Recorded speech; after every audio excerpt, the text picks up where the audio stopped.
मंगलवार को मुख्यमंत्री ठाकुर सुखविंदर सिंह सुक्खू की अध्यक्षता में हुई हिमाचल प्रदेश मंत्रिमंडल बैठक में शिक्षा व छोटे कारोबारियों से जुड़े कई अहम निर्णय लिए गए। सरकार ने प्रदेश में शिक्षा ढांचे को मजबूत करने के तहत सीबीएसई स्कूलों में गणित के 400 और अंग्रेजी के 400 पद सृजित करने की मंजूरी दी है। इसके साथ ही प्रत्येक स्कूल में एक स्पेशल एजुकेटर और एक योग शिक्षक नियुक्त किए जाने का निर्णय भी लिया गया है। कैबिनेट ने राज्य में शिक्षा के स्तर को राष्ट्रीय मानकों के अनुरूप लाने के लिए 100 सरकारी स्कूलों में सीबीएसई पाठ्यक्रम शुरू करने का फैसला लिया है। इसके लिए सरकार ने शिक्षा विभाग को 100 करोड़ रुपए की राशि स्वीकृत की है ताकि सीबीएसई मानकों के अनुसार आवश्यक इंफ्रास्ट्रक्चर और कर्मियों को पूरा किया जा सके। सरकार का लक्ष्य है कि मार्च 2026 से इन स्कूलों में सीबीएसई कक्षाएं शुरू हो जाए।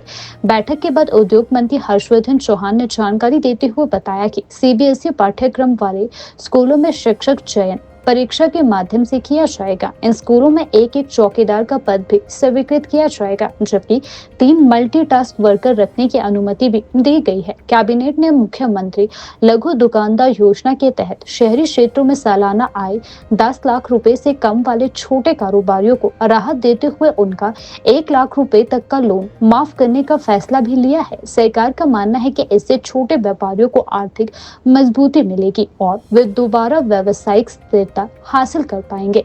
इन फैसलों के साथ सरकार ने संकेत दिया कि आने वाले समय में शिक्षा और छोटे व्यापारियों के हित में और भी कदम उठाए जाएंगे। जैसे शिक्षा की गुणवत्ता को बढ़ाने के लिए हमारी सरकार जिसकी एफिलिएशन जो है सीबीएसई बोर्ड से इन स्कूल्स को जो है प्राप्त हो गई है। सरकार की मंशा है कि 2026 का जो एकेडमिक सेशन है मार्च 2026 से इन स्कूलों में जो है सीबीएसई की जो पाठ्यक्रम है, सीबीएसई का सिलेबस है, उसको आरंभ कर दिया जाएगा। इस सारी चीज़ों को देखते हुए क्योंकि जो सीबीएसई का जो पैमाना है, इनका जो स्पेसिफिकेशन है, जो चीज़ें इन स्कूल में करनी है, इंफ्रास्ट्रक्चर को इम्प्रूव करने के लिए, ग्राउंड को इम्प्रूव करने के लिए, स्टाफ को इम्प्रूव करने के लिए और बहुत सारी चीज़ों को इम्प्रूव करने के लिए, क्योंकि इनका जो है सीबीएसई का अपना एक पैरामीटर है, उस पे इन स्कूलों को लाने के लिए आज कैबिनेट ने 100 करोड़ रुपए एजुकेशन डिपार्टमेंट को सैंक्शन किए हैं और एजुकेशन डिपार्टमेंट को पीडब्ल्यूडी डिपार्टमेंट के माध्यम से कहा है कि इनमें जो स्पेसिफिकेशंस हैं, जो पैरामीटर्स हैं, जो इन स्कूल में कमियां हैं, उनमें इन कमियों को पूरा किया जाए ताकि 2026 मार्च में ये जो सेशन शुरू हो जाए तो स्कूल में एक स्पेशल एजुकेटर होगा। तो 100 पोस्टें जो है इन स्कूल में स्पेशल एजुकेटर की भी 100 पोस्टें सैंक्शन की गई है। इसी तरह से इन स्कूल में मल्टीटास्क वर्कर जो है जो मल्टीटास्क वर्कर जो है क्लास 4 कैटेगरी के मल्टीटास्क वर्कर जो हैं वो हर स्कूल में 3-3 मल्टीटास्क वर्कर होंगे।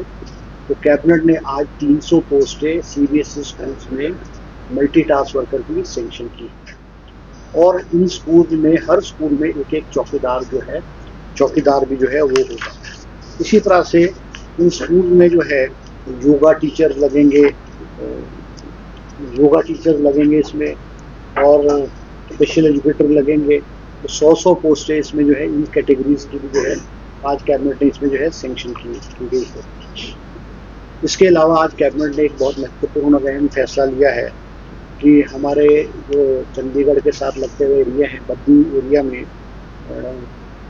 नए टाउनशिप जो है शीतलपुर, एक नए टाउनशिप को जो है डेवलप करने के लिए आज अनुमति प्रदान की है। 3400 बीघे जमीन जो है हाउसिंग डिपार्टमेंट के नाम भी जो है आज ट्रांसफ़र करने को कैबिनेट ने अनुमति प्रदान की है। इसके अलावा और भी लैंड जो है, क्या प्राइवेट लैंड है, क्या कुछ फॉरेस्ट लैंड है, या कुछ और कैटेगरी, उसको एक्वायर करके एक वर्ल्ड क्लास सिटी जो है वो डेवलप की जाएगी। इसके अलावा जो है कैबिनेट ने जो है आज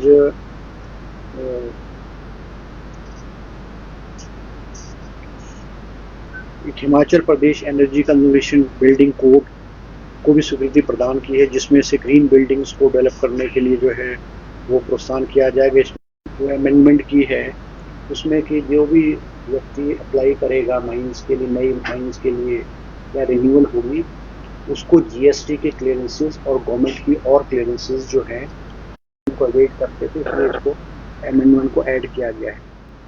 इसी तरह से हमारे बहुत सारे डिपार्टमेंट में पूर्व में हमने आरडी डिपार्टमेंट में फैसला लिया था कि जो छोटे छोटे काम हैं ब्लॉकों के, उसमें हमको एम फॉर्म की दिक्कत आती है। ये एम फॉर्म जो अवेलेबल नहीं, बहुत सारी जगह अवेलेबल नहीं था, बहुत सारी जगहों पे फेक एम फॉर्म भी जो कॉन्ट्रैक्टर्स हैं या पंचायतों में उनको यूज़ किए जाते थे, वो फेक पाए जाते थे।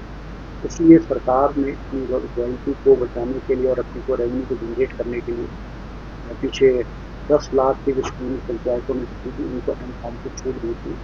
आज कैबिनेट ने पीडब्ल्यूडी डिपार्टमेंट है, हाईवे डिपार्टमेंट है और डिपार्टमेंट गवर्नमेंट के डिपार्टमेंट है, उनमें 50 लाख तक के जो काम है कॉन्ट्रैक्टर के, उसमें एम फॉर्म की अनुमति से छूट प्रदान की है।